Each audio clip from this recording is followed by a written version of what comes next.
11 o'clock hour here on Three Man Front. Appreciate you tuning in on this Wednesday. Conrad Van Order, Damian Mitchell, Molly Robinson with you until 2 o'clock. And then, of course, the great Paul Feinbaum show coming up after us here on Jocks. But Pat Landrum taking a little bit of time off. Landrum helping out with some of the Super 7 broadcasts going on later on today. So Landrum will be back tomorrow. Pat will be back on Friday. And we will continue on the college football conversation. The first hour got to hear from Chris Stewart, voice of the Crimson Tide, as well as Brian Edwards, some of his plays for conference championship weekend. But some big news last night. Alabama, they move up a spot in the college football playoff rankings. Seems like they have a little bit of a cushion there as far as even if they were to lose to Georgia, still having an opportunity to get in there. And I did want to share this, though, because I just had somebody send this to me in the last hour. And this was, according to Heather Dinich, who we all know does a great job for ESPN covering college football. And she had mentioned that just because Alabama moved up one spot, then maybe they're not as secure as everybody else thinks that they are. And she said that there is still the possibility that if you do lose to Georgia in Atlanta, depending on maybe how that loss looks, that you could potentially see Notre Dame jump back in front of Alabama and Alabama fall. This is what Heather Dinich is saying. This is from her, her sources, her thoughts. She's as plugged in as anybody. I find that hard to believe, but I'm just telling you what the people are saying. And again, I find it very hard to believe. I think it's much more likely that Notre Dame ends up being the one that's left out for Miami, more so than it just doesn't make sense that you would move Alabama up this week and then you're now going to punish them for losing to a top 3 opponent that they've already beaten this season. And that would be the metric that would put you back behind Notre Dame. Yeah. And again, like we spoke about this morning, Greg Sankey would immediately shut down the SEC championship. Like it would be, the number one team in the SEC based on standings is the Alabama Crimson Tide. And their second loss would come in the SEC championship game. If they handle their business in the regular season, they should not be punished for playing in the conference championship. Like I just, unless it is just an absolute bloodbath where Georgia just runs Alabama off the field. And at that point, you at least have to have the discussion. I wouldn't automatically just knock them out. Hey, Georgia got them that day. It's the first time in how many years that Georgia finally gets over that hump? I find it hard to believe that unless it is just, unmerciless beatdown, that Alabama cannot be in the college football playoff. And again, I'm not, I don't want to say anybody's wrong because, again, a lot of this is opinion. And it was just like yesterday, right? A lot of people didn't think anything was going to happen. I thought Alabama would move up. I'll be honest, I got lucky and I was right. Like, I don't know what the committee's going to do. That's just what I thought was going to happen. That's what my gut was telling me. And it turned out to be right, just like this may turn out to be right. Or it may not matter at all. But guess what? You win the game on Saturday. Both Alabama and Georgia are going to be in. And you don't have to talk about it. And that's kind of my thing with – same thing with the BYU fans of,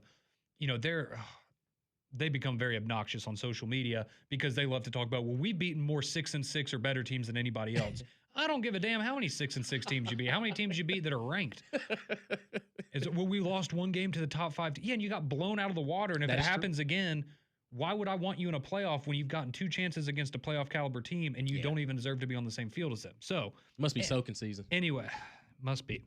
But nonetheless, Alabama, they move up a spot last night over Notre Dame. You love that. You love that.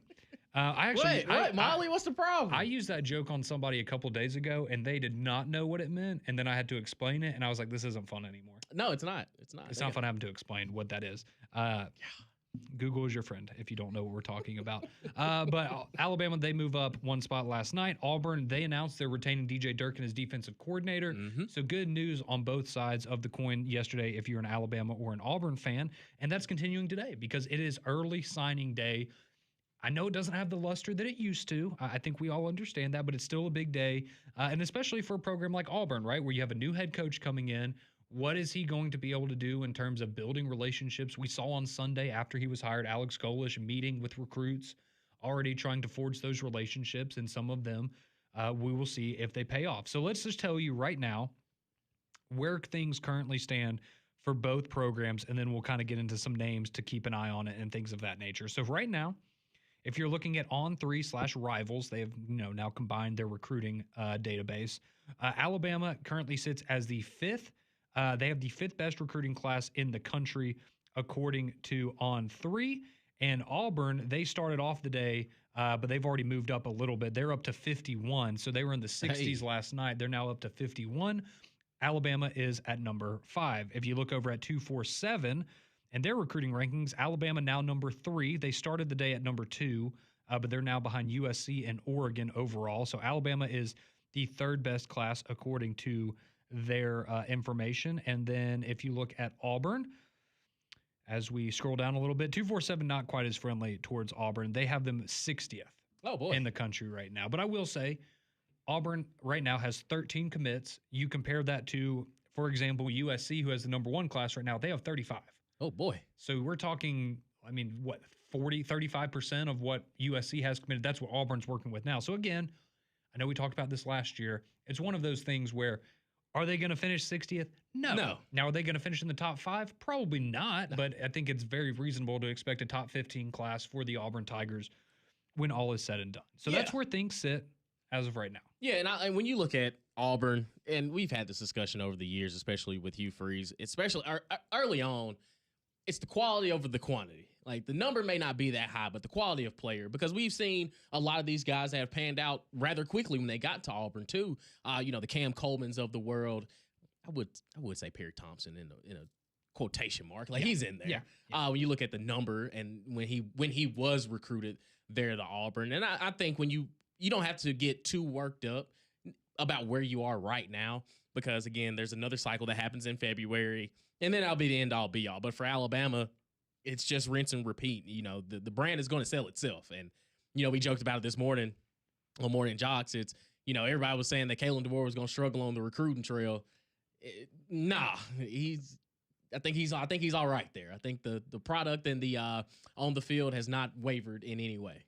No, seems to be working out pretty well for what they call him, Husky Harson. That's what they called him.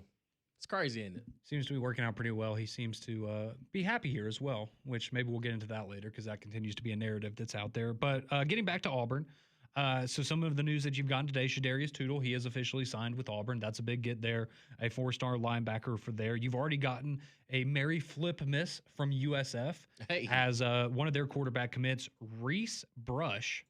He had committed to USF earlier this year. He has now flipped to Auburn, so he's following Coach Golish to the Plains there. So that's certainly some exciting news there. I know Jace Matthews. I know that's a big name a lot of people are interested in, the wide receiver who is expected to end up at Auburn, but getting a big push from LSU and Ole Miss here in the closing days. He has said that he's going to take a couple more days to make his official decision on where he's going to end up. But I know that's a big one that a lot of people are looking forward to. Of course, you got Jaquez Wilkes there in the class for Auburn, another guy that people are really, really excited about overall. You also got, you flipped a wide receiver commitment from Duke earlier today, and Deshaun Jones, if I'm not mistaken, while I look for his name, but you got a flip there from Duke, or Deshaun Spencer, from Duke to Auburn.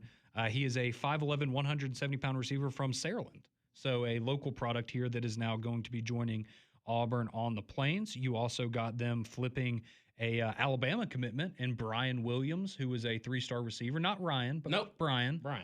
And I will make the joke again. Right now, you might want Brian over Ryan based on what you've gotten this year. So some good news there coming in for Auburn, and we will continue to monitor all of the news as it comes in. And, of course, there's a lot going on. A lot of these guys are people that have already committed, and we kind of knew that they were in the works, right? But now you're making it official today. And again, as I said, doesn't maybe have the luster that it used to, but still a very exciting time nonetheless. Now, if we go and look over at Alabama football for a moment here, as they have currently one of the top 5 classes in the country. You've already gotten 3 5-stars who have made their commitments official today. And, of course, that would be Xavier Crowell, the 5-star running back. That dude is an absolute monster. And somebody that you just kind of look at the way the Tides played this year, somebody that maybe is going to have an opportunity next year to have an impact. If that brother runs like he did, like he's doing now in high school, he gets that same path in college, he is a dog. Yeah, On3 has him as the number 1 player in the state of Alabama and the number 2 running back in the country. Hey, I'm telling you, man. It's pretty good. The proof is in the pudding with him. That is pretty good. The other 5 stars that you've got on the book so far, Jira Edwards, they're from the state of Maryland. He is a defensive back. He is the number 1 player in his position. He is the number 3 player overall in the state of Maryland as a safety. And then you've got Jordan Edmonds, the cornerback from Marietta, Georgia as well. He's a 5-star in certain places as he made his signing official there as well. So a nice day so far for Alabama. Still waiting on, again, some officials like, Xavier Griffin. He's a 5-star linebacker from Georgia. You got Cedarian Morgan. He's a big-time wide receiver commit that Alabama's expecting to be a part of the program as well. So a lot of good names, a lot of big names coming up for both Alabama and Auburn as the process goes through it. And a lot more names still left to come, certainly. But we want to hear from you. Get some of your thoughts for the first time today. What are your thoughts on the college football playoff? Some of the thoughts on what's going on with Auburn and the retention of their coaching staff. So let's go to the phone lines, Damien. You tell us who's up next. Oh, we got a recurring guest here on Three Man Front. We got our buddy Bama Hater wants to talk this morning. What's happening to Bama Hater? Hey, man, what's going on? Y'all doing all right? Yes, sir. Trying to be great like you, big dog. Hey, man, let me take a deep breath before I start because I'm a ramble real fast. Oh, yeah. Here we I'm go. ready to hear this. All right, let's go. Hey, man, you guys know that I'm a high school official. I'm not going to call myself a referee. I think a referee is a person that's standing between 2 kids fussing. I'm an official. And what I think the playoff committee did last night was equivalent of a makeup call. And I'm saying that because I agree with that. They screwed up, and they are screwing up because simply they're not going by the criteria that they have set themselves. And I heard Damien say about Ole Miss, if Chambliss is out, then more or less that should hinder Ole Miss's chances of going, I guess is what he meant. But let me say something to that. That's a part of the criteria. Key player and key coach. That's one aspect of the criteria.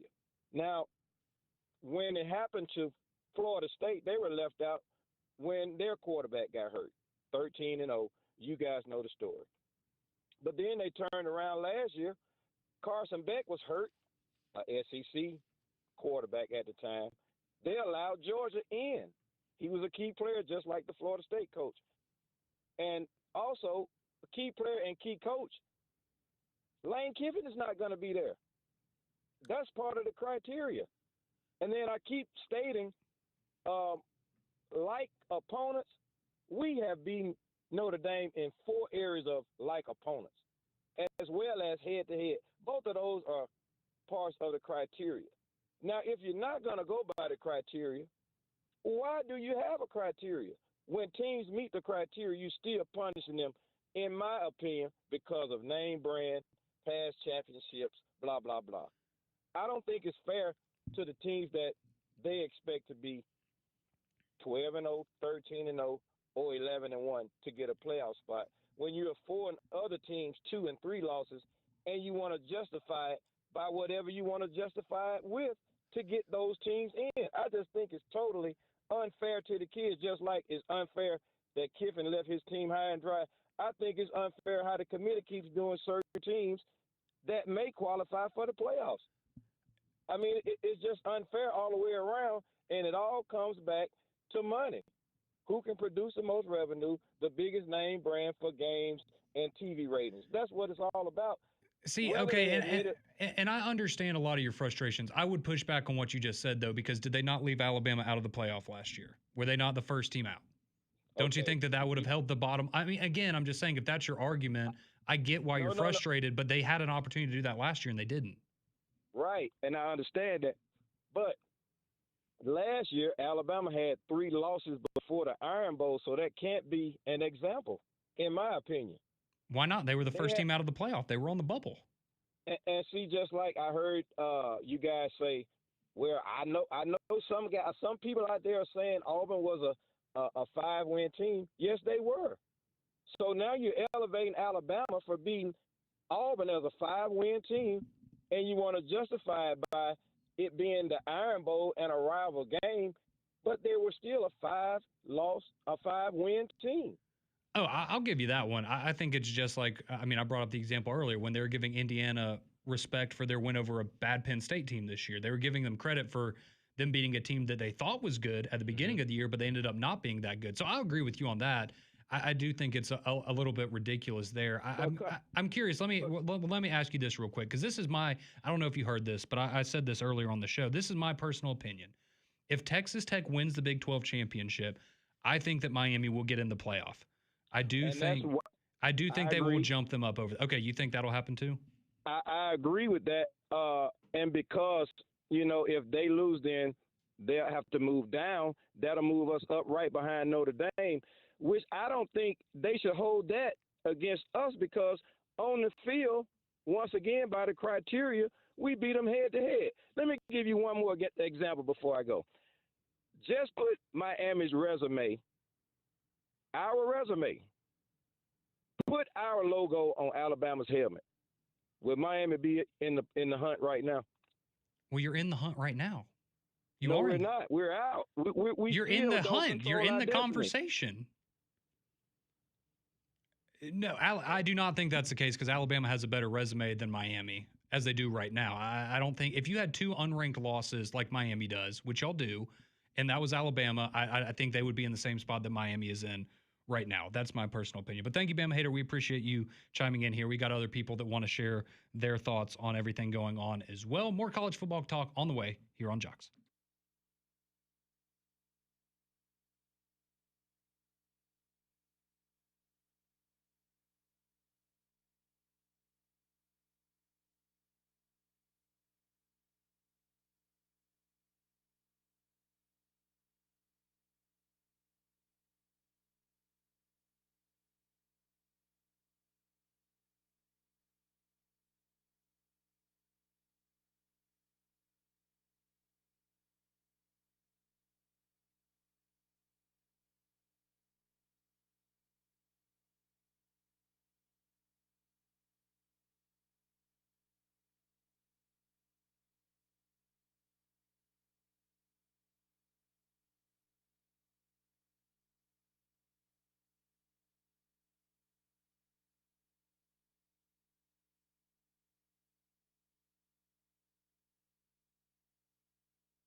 11:20 here on your Wednesday morning, three-man front. Appreciate you joining in on the fun on this early signing day as Alabama and Auburn continue to collect talent for the future of their programs. And we did just have some breaking news here in the world of college football, though, as it is currently being reported by one Pete Thamel of ESPN that Georgia Tech and Brent Key have agreed on a new 5-year deal that will keep Brent Key at the school through 2030. It includes a significant raise in salary for Brent Key. And apparently this is something that they have been trying to get done for a number of weeks now. So another domino for, I mean, let's be honest, I guess Penn State is off the board as Brent Key will remain there in Atlanta with Georgia Tech, where he's done a fantastic job. I know their season didn't end the way that they would have liked for it to, but still going 9-3. Again, I know you don't like the moral victories. I thought they played really well against Georgia. Yeah. After, you could tell they weren't the same team necessarily at the end of the season, but I thought they put up a really good performance and going to have a chance to go and win 10 games in a bowl. And the fact that he unlocked Haynes King. Like the past 2 seasons for Haynes King. Like we were not big fans of him when he was at No, A&M. he was trash. Like, Yeah. I mean, He I hate to wasn't kick great. him while he's down, but he was awful. Like it was not working at Texas A&M. And for him to get that refresher there at Georgia Tech and Atlanta for Brent Key and just putting all his tools on full display, man. He got better as a passer, but we knew what he was able to do in the run game, and he was extremely effective just for the style in which Georgia Tech plays. And it was a perfect marriage. He's just one of those, he's not. I don't think he's on the same level as Diego Pavia, like as a passer necessarily, but just in terms of, like, you want somebody that's going to take a hit, you want somebody that's going to lead you, somebody that's going to play through injuries. Like, you're going to have a chance in any game you play with that guy under center for you. And I think the fact, like you said, that he was able to get that out of Haynes King is really, really remarkable. So good news there if you're a Georgia Tech fan, as Brent Key is going to stay put. But while we're on the topic of coaching news, we might as well go ahead and get you up to date on everything else going on in the coaching front. So we know Auburn, they hired Alex Golesh on Sunday, so naturally that leaves an opening there in South Florida. And they announced earlier this morning that they are planning to hire Ohio State offensive coordinator Brian Hartline. He was formerly the wide receivers coach there. This is his first year as the OC after taking over for Chip Kelly. And I think we all agree, best wide receiver coach in the country. I really don't think there's an argument to be made about that. What he's done at Ohio State has been incredible, doing it again this year. But now he gets an opportunity at South Florida. I think that's a good hire. I really do. Yeah, and I think that even for Brian Hartline, because you saw his name for a lot of bigger jobs, but for your first head coaching job to be at USF, where, again, the cupboard isn't bare, and you kind of get your wits about you just to see what it's going to look like when you're the head of that program, and he's coming from a great pedigree. Like, you can look at the receivers. He knows what it takes to win at the highest level. Oh, absolutely. And coaching under Ryan Day and getting just that offensive prowess and what he's been able to learn and grow, and even handling the play calling this year for Ohio State. So I think that in all, I think this is going to work. It's going to be one of those things where we're going to look at USF and, it may not look the way it did with Alex Golesh, but the baton isn't necessarily dropping off with Brian Hartline being your head coach. Yeah, and the resources they have there in the American Conference, he'll have the ability to go and be competitive very, very quickly. And if you're an Ohio State fan, I don't think you have to worry about Jeremiah Smith going to USF or anything like that. That would be wild, though. That would be wild. But, I don't think you're going to have to worry about that. So USF, they're hiring Ohio State OC Brian Hartline. Kansas State, they make the headlines this morning as their head coach, Chris Kleiman. A lot of you will remember, he's had a fantastic career, done a good job at Kansas State, but at North Dakota State, just was an absolute legend there with what he was able to do with that program. He announces that he is going to step down. He's going to retire from college football later this week, and they already have their man there in Kansas State, and it's going to hurt a team here in the SEC as Texas A&M offensive coordinator and, of course, former Kansas State quarterback Colin Klein. He is going to take the head job there in Kansas State. He's also worked at Kansas State as a coach, obviously, before as well. But Kansas State, they go and get the announcement that Chris Kleiman's retiring. They bring back somebody that knows the program very, very well. And now Mike Elko, after a playoff run, is going to have to find himself a new offensive coordinator. Yeah, and Colin Klein, we know he's a legend there at Kansas State. Oh, yeah. Like, he is an absolute... He was a lot of fun to watch. Oh, yeah, man. If anybody that, going back to your alma mater, having success, And Chris Kleiman has established that program to be one of the better ones in the Big 12. And he's stepping into a great role where he's going to be accepted from day one. Like he doesn't have to worry about, the fan base not getting behind him or, like the bones are being bare there at Kansas State, Manhattan, Kansas. I think that he's going to have success there. And, he's jumping into a situation where he's going to be the head guy. And I'm interested to see where Texas A&M goes offensively, because you look at the pieces that you're going to have. It's not hard to recruit to get guys to Texas A&M. The portal was exceptionally well for him this past year. And also you got Marcel Reed, who at moments looks like one of the better quarterbacks in college football. And then there's other moments where it's, okay, why is this guy on the football field? But as far as talent, he's got it. So I think that for Texas A&M, and the best thing, too, is Colin Klein is going to be able to stay on the coaching staff while they're going through this playoff run. But I'm interested to see where Mike Elko goes as far as what his identity is going to look like offensively now with Colin Klein taking the Kansas State job. Yeah, and you mentioned it. He's done a great job, I think. You mentioned Marcel Reed. You can have your opinion on him what you want, but what they've done with Craver and Concepcion and the running back stable they have there with Moss and Owens and some of those guys, it's been very, very impressive to watch this year. So a good get there for Kansas State, as Texas A&M will be looking for a new OC once their playoff run comes to an end. But let's go back to the phone lines. We got more of you wanting to chime in. Is this Pedro that we have on hold? We do. 205-834-9450. You can text or call there. Let's go to Pedro. Wants to talk some ball with us this morning. What's going on, Pedro? Hey, guys. How are y'all doing? Doing well, man. Doing well. Good. Hey, Conrad, good thing Alabama ran the ball better Saturday, right? That's what bumped them up. They had been struggling. I think that helped them out a little bit. It was good to see. No, what I called about was I haven't heard anybody say this. Maybe somebody has talked about it. I don't think it would happen, not necessarily think it should happen, but I know everybody is pretty much assuming Alabama's going to get beat by Georgia this weekend, not myself included, but what if Alabama blows Georgia out? So you got a 2-loss Georgia that lost to Alabama twice and got blown out the last time, or on the last time you see them. However, I must say, if the committee is not going to consider your championship game in your resume, which is what they said, but they're total liars because they do. The only thing that the conference championship games should have anything to do with is seeding, and they could do that. It's not like they couldn't say, okay, look, these teams are in. Yeah. They may not be seated here on Sunday, but they're in. These other teams may be in. These teams may be out. I mean, it's pretty clear by the rankings, the teams that may be out, depending on who wins the championship games. So it's a dog and pony show that, one, they're making money on because people watch it because of the commercials, not myself, because it doesn't mean anything to me. Yeah. Until the last one. No, I think you're right. I mean, how do you... No, so, okay, no, I was just going to give you my opinion on your question. So, and Damon, you can tell me if you agree or disagree with this. I think regardless of what okay, yes, obviously if Alabama beats Georgia by, 28 or something like that, then we're having a different conversation. But I think regardless, if Alabama wins the game on Saturday, in my opinion, I think they will get a first-round bye. I think they will jump up to number 4, and then you would have Texas Tech, if they win, jump up to 3. Ohio State and Indiana would be 1 and 2, then Texas Tech, and then Alabama. I do think they would jump them over Oklahoma because they would have 2 wins over Georgia, and they would be the SEC champion. I think in that instance, honestly, maybe Georgia falls 1 or 2 spots, but I think they would keep them ahead of Ole Miss because they have that head-to-head win.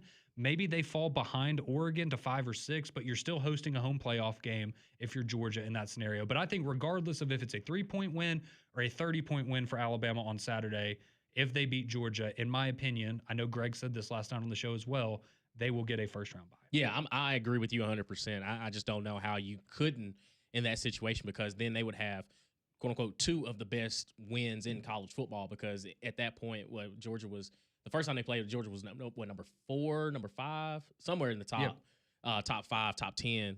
I mean, you would have 2 of the best 3 or 4 wins in all of college football this year. Right, and again, you're the SEC champion as well, too. So I think that it would be hard not to put Alabama in the situation where they have the first round bye if they win the SEC title. Yeah, and I know Joey Galloway and Booger kind of pushed back on that a little bit last night, but I agree with Greg. I think he was spot on with that. And I know for a lot of, I mean, look, if you're going to drop Alabama from 4-10 because they lose a 2-point game to Oklahoma, I think you can very easily move them up from 9-4 if they beat a top 3 Georgia team and win what we all know to be the toughest conference in college football.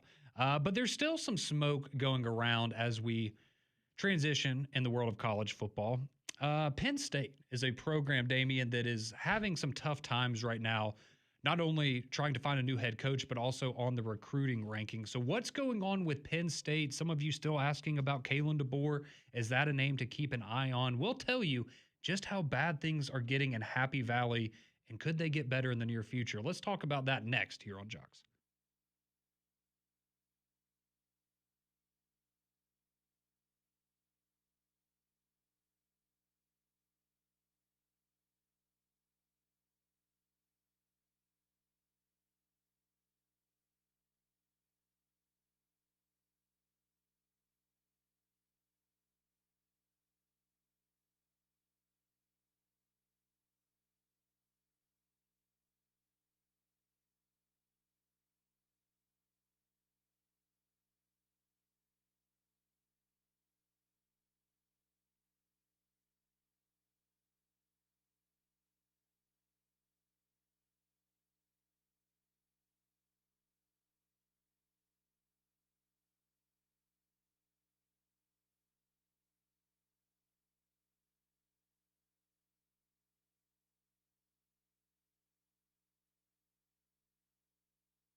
Three-man front here on a Wednesday. Conrad, Damien, and Molly here with you.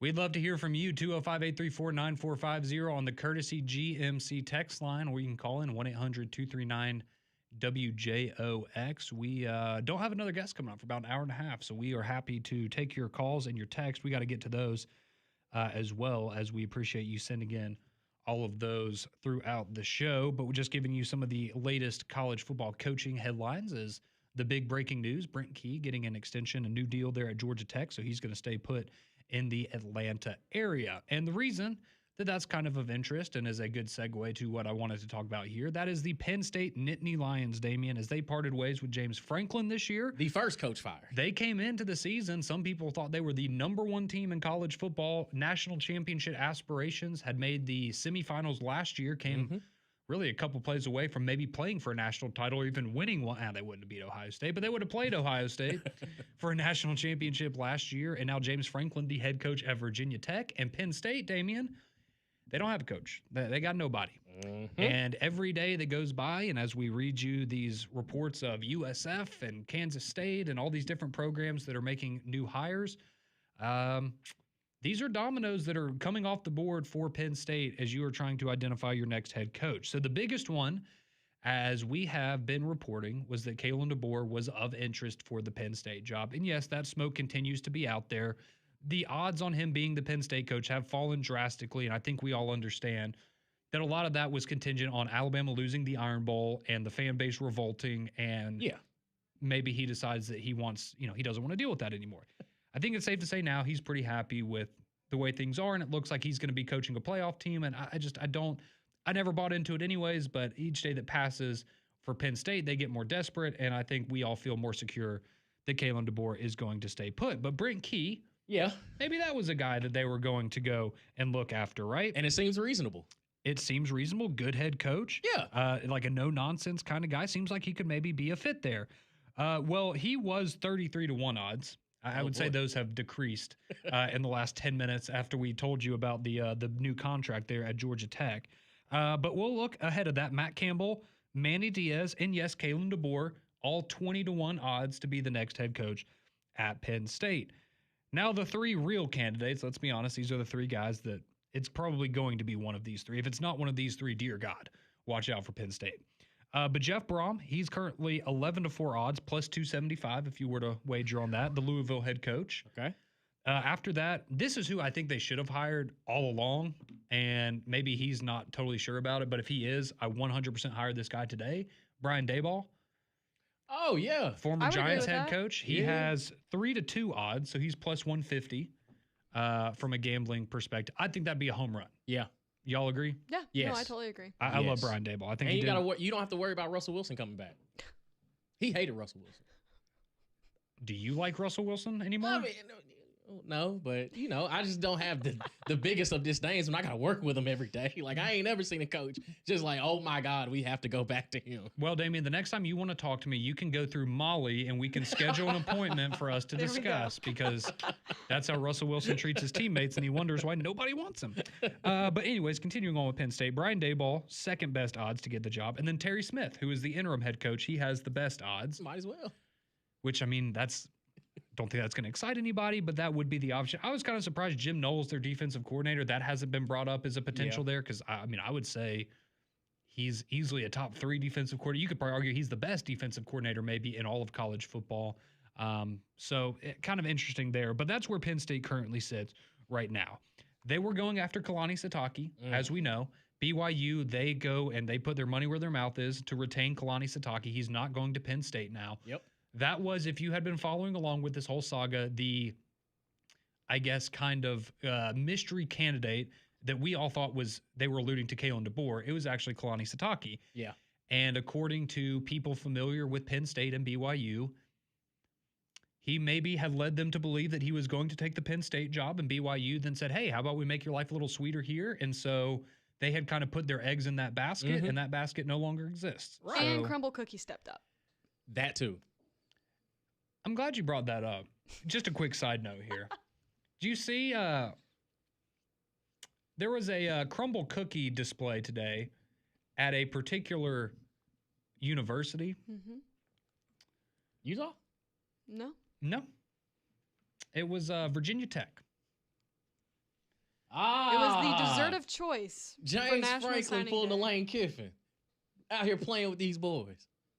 I respect it, Mad though. props to him. I That is respect it. an- I do. An incredible troll. If you don't know what we're talking about, That's for smart. signing day, James Franklin had Crumbl cookies put out on display across their football facility as a shot Attaboy. at I Penn love it. State, because if you're not familiar, the CEO of Crumbl Cookies is a big booster for BYU, and he stepped up and kept Kalani Sitake at BYU.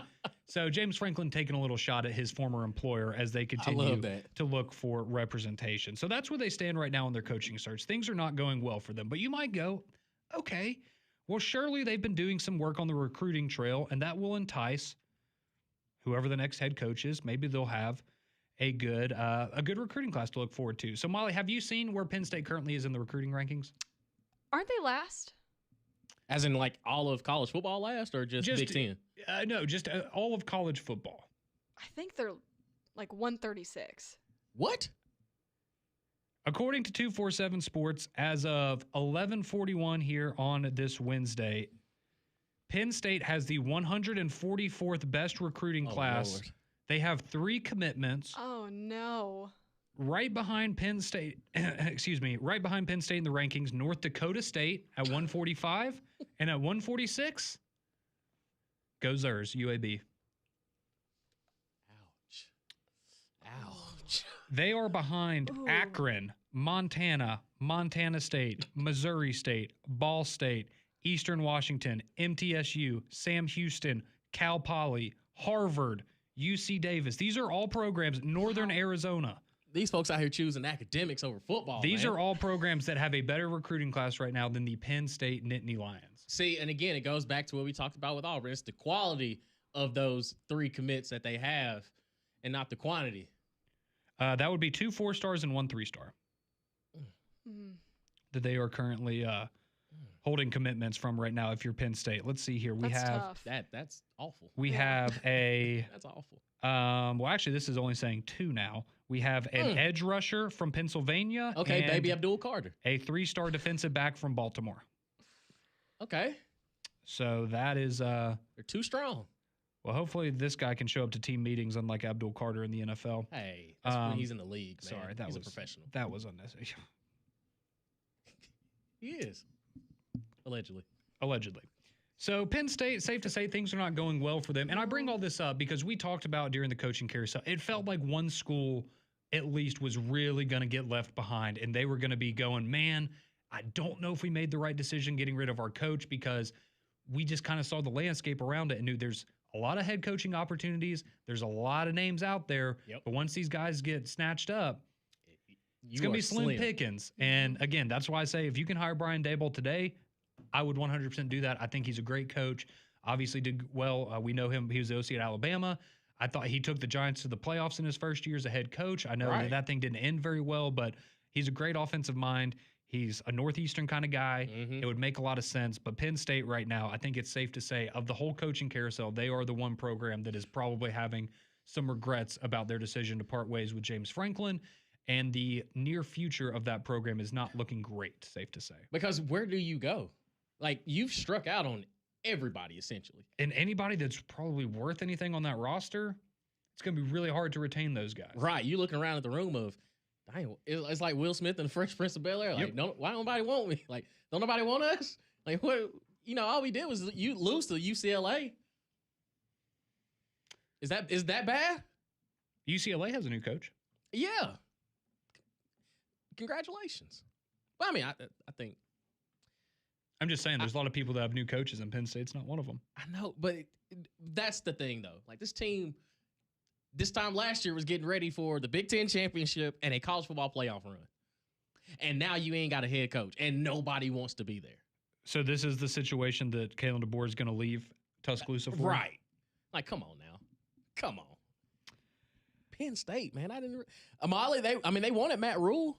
Yeah, and they didn't get him. No. Yeah, y'all inked that deal real Well, quick. they still beat us, so I will read this. we don't have to talk about that. I will read this quick excerpt from Audrey Snyder, who covers Penn State. We had her on the program a couple of weeks ago to talk about the Kalen DeBoer thing. This is what she wrote yesterday after the Kalani Sitake news came out that he was going to stay at BYU. Quote, Tuesday night was another gut punch for Penn State fans as BYU coach Kalani Sitake agreed to an extension at his alma mater. The man who had emerged as Penn State's top target in recent weeks, the mystery candidate, and the glimmer of hope that the search was nearing its end is now off the board. It's as stunning of a development as I've seen around here in 15 seasons of covering the Penn State program. Penn State was close to the finish line, and now it needs to start looping back and reordering the list. Do you bring Bill O'Brien back? He honestly did a pretty solid job there, all things considered. He got Christian Hackenberg drafted. Yeah, and he took over right. That's after what I'm saying. The darkest days that right. you could have as an athletic department. We've seen Scott Frost circle back to UCF. I mean, it wasn't great this year, but I mean, still, you went back. I mean, if you're Bill O'Brien, is Boston College a better situation than Penn State right now? It's crazy. It's crazy. To I just love how we're in a situation where Penn State fires James Franklin because obviously the season they had, they know national championships, that should be the bare minimum, but then they get denied because of Crumbl Cookie CEO. That's what I'm talking about. Just a master class. Lane Kiffin needs to take a page out of James Franklin's book on that troll. It was fantastic. And we'll end this discussion with this because somebody texted in on the Courtesy GMC text line and said, okay, well, Penn State's not doing well, but where's even Virginia Tech in the rankings? They are 29th. They are 29th. They are ahead of Indiana, Ole Miss, Missouri. Hold on, who? They're ahead of who? Indiana, Ole Miss, Missouri. That'll change before the day's over with. Y'all are a portal school, not a recruiting school. Let's be honest. That is true. That's the Lane Kiffin way. So things not going well there for Kalen DeBoer things not looking well in terms of if you're Penn State. I don't think Kalen DeBoer is going to Penn State, and if you're Penn State, you are just really crossing your fingers that you have a coach here in the near future. But we want to hear from you. Your text 205-834-9450 on the Courtesy GMC text line. We'll hear from you. Get some reaction next on Jocks.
11:50 here on your Wednesday morning. Welcome back into Three-Man Front.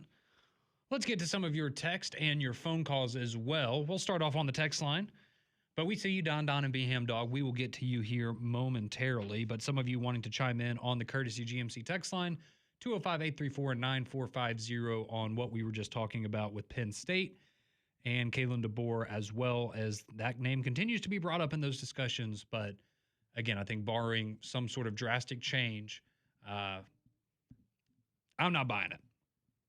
No. But this text comes in, and neither is Damien. I don't think any of us are buying it. This text rolls in. It says, hey, guys, call Penn State. There's a guy standing on a street corner near Cleveland, Alabama with a sign that says, we'll work for $3 an hour.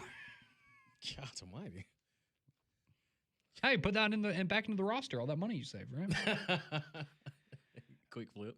Let's see. This one says, here's my question. If the rumors of Coach DeBoer being sought after, why has he not put them to rest? I love the show. The three of y'all need your own show. Well, thank you very much. We appreciate the kind words there. I will say the reason I don't think that he's mentioned it is because, again, in my personal opinion, I don't think he's that interested in it. He hasn't been asked about it as far as I know at any press conferences or anything like that, but he's also in the middle of trying to win an SEC championship Right. and make a playoff. So, like Josh Heupel, for example, you heard him after the Vanderbilt game say he's not interested. Well, their season's over. Right. I mean, they're going to play in a bowl game, obviously, but like they're not competing for a postseason run or anything. So, yeah, I'm sure he would address that. But yeah, like, he ain't going up there. Only place I can drag him is Oklahoma, and I think Venables got that one on lock now. that is my that's just my kind of assessment of it. Again, you never say never in this world, I guess, but it seems like that would be quite a stretch for that to end up happening. Let's see. Somebody says Bill O'Brien just hired Kenyatta Watson as GM at Boston College. He sure did. From Auburn. Seems like he's happy there, or they're happy to have him, even though they're terrible. Let's see. This one says, how do we know they may be waiting on DeBoer to get done? They may not just be waiting on DeBoer to get done with the SEC championship and the playoffs. It ain't happening. I mean, maybe so, but again, I'm sorry. If you're Penn State and you're willing to wait that long, in my opinion, you would have gotten reassurance from Kalen DeBoer that he is taking that job. You just got to hang on. And I can tell you that from everybody I have talked to who is around that program and people that have major influence in that program, that interest is not there. No. That interest is not there. And it shouldn't be. Let's see. Lewis from Homewood chimes in. Does anybody want Sharon Moore? Michigan. He's fine. I don't think he's done a bad job up there. I'll just tell you this. If they go next year and Bryce Underwood throws 9 touchdown passes again, I think they might be asking some questions. Yeah. Well, he probably also won't be there if that happens. It's a lot of money you're paying for 9 touchdowns. Yet again. This is a great text. It rolls in. It says, I asked my son the other day what he wants to be when he grows up, and he said a fired SEC head coach. Attaboy. You've raised him well. Attaboy. That's exactly what we should all strive to be. What did O say? Which door you want me out of? Like, which one you want me? I'll happily pack it up. Will chimes in. He says, I've started looking at things differently when it comes to Alabama. As a fan, I hope we make the playoffs and win a title, but I get to thinking about why I'm sitting here stressing about if we make the playoffs or not. If we just win all the games we play, we wouldn't be sitting here biting our fingernails every weekend about if we make it in or not. In the 4-team playoff or BCS, we wouldn't even be considered for the playoffs or a championship. So the fact is we need to win games. As far as the weekend goes, we need to beat Georgia no matter what. If we lose, I don't think that the team should make the playoffs. But my fan size says whatever happens, that we'll be in. Your thoughts? I think Alabama's in regardless. But I do think that's again, I brought it up with BYU earlier. We can complain all you want and politic all you want about, well, this team should be in over this team. That team should be in over that team. If you win the games, it's going to take care of itself. Yep. BYU and Alabama are prime examples. You win on Saturday, all this conversation was for moot. But you got to win those games on Saturday. Yeah. Winning covers all things. It really does. It certainly does. It certainly does. So we appreciate you chiming in on the text line. We'll get back to it. Again, we'll get to your calls, Don and B Ham Dog. Hang on. 2 hours down, 2 hours left to go here on an early signing day edition of Three Man Front.